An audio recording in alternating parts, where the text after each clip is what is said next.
नमस्कार। पहलवान गुरुदीन विधि महाविद्यालय में आपका स्वागत है। मैं आकाश कुमार आज फिर प्रस्तुत हूँ आपके लिए एक नई वीडियो के साथ। आज हम बात करेंगे निःशुल्क विधिक सहायता की। Free legal aid. निःशुल्क विधिक सहायता क्या है? प्रत्येक व्यक्ति को न्याय प्राप्त करने का अधिकार है। किसी भी परिस्थिति में व्यक्ति को न्याय के अधिकार से वंचित नहीं किया जा सकता। आपराधिक मामलों में अभियुक्त का यह एक संवैधानिक अधिकार है, अर्थात निर्धन अभियुक्त मात्र निर्धनता अथवा अर्थाभाव के कारण न्याय से वंचित नहीं हो सकता। यदि कोई अभियुक्त निर्धन है और उसके पास अधिवक्ता की नियुक्ति करने के पर्याप्त साधन नहीं है, तो यह राज्य का कर्तव्य होगा कि वह अपनी ओर से ऐसे अभियुक्त को अधिवक्ता की सेवाएं उपलब्ध कराए। अब यह आपराधिक विधि का एक सिद्धांत बन गया है। भारतीय संविधान 1950 के भाग 4 अनुच्छेद 39 का में यह कहा गया है कि राज्य यह सुनिश्चित करेगा कि विधिक तंत्र इस प्रकार काम करे कि समान अवसर के आधार पर न्याय सुलभ हो, और वह विशिष्टता यह सुनिश्चित करने के लिए कि आर्थिक या किसी अन्य निर्योग्यता के कारण कोई नागरिक न्याय प्राप्त करने के अवसर से वंचित न रह जाए।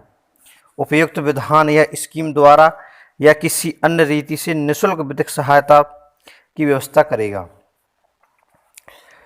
दंड प्रक्रिया संहिता 1973 की धारा 304 में यह प्रावधान किया गया है कि जहां सेशन न्यायालय के समक्ष किसी विचारण में अभियुक्त का प्रतिनिधित्व किसी प्लीडर द्वारा नहीं किया जाता है, और जहां न्यायालय को यह प्रतीत होता है कि अभियुक्त के पास किसी प्लीडर की नियुक्ति करने के लिए पर्याप्त साधन नहीं है, वहां न्यायालय उसकी प्रतिरक्षा के लिए राज्य के व्यय पर प्लीडर उपलब्ध कराएगा।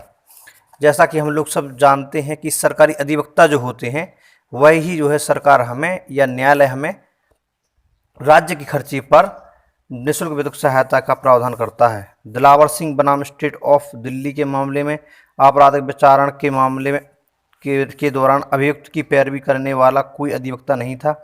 न्यायालय द्वारा उसके लिए न्यायमित्र की नियुक्ति की गई। M.H. हास्कोट बनाम स्टेट ऑफ महाराष्ट्र के मामले में निर्धन व्यक्ति को निःशुल्क विधिक सहायता उपलब्ध कराना राज्य का कर्तव्य माना गया, अनुकंपा नहीं। हुसनारा खातून बनाम स्टेट ऑफ बिहार के मामले में उच्चतम न्यायालय द्वारा यह कहा गया कि निःशुल्क विधिक सहायता प्राप्त करना व्यक्ति का मूल अधिकार है। ऐसे मामलों में न्यायालय को अभियुक्त के आवेदन की प्रतीक्षा नहीं करनी चाहिए। सुग्रीव उर्फ जगदीश बनाम सुशीलाबाई के मामले में राजस्थान उच्च न्यायालय द्वारा यह प्रतिपादित किया गया कि ऐसा व्यक्ति जो निःशुल्क विधिक सहायता प्राप्त करने का हकदार है, उसे उसके इस अधिकार से अवगत कराया जाना चाहिए।